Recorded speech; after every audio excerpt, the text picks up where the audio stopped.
Hey guys, it's Johnny IT and today I'm going to be showing you how to access Internet Explorer 11 on Windows 11 using the Internet Options trick. First, go down to the Start button and then at the top where the search bar is, type in Internet Options.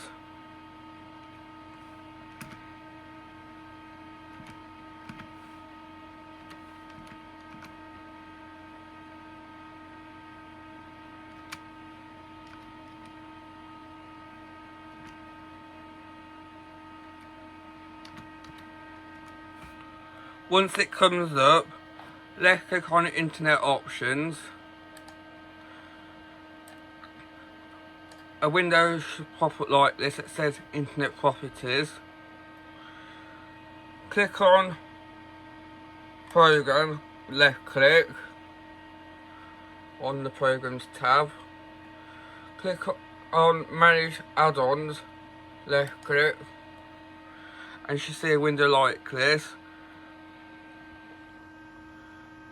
Left click on Learn More about toolbars and extensions. Left click, and it should bring up Internet Explorer 11. That's how to access Internet Explorer 11 on Windows 11. Thanks for watching this video. Please like and subscribe for more Johnny IT videos, and don't forget to hit the bell icon so you'll be notified when I upload more videos. And thanks again.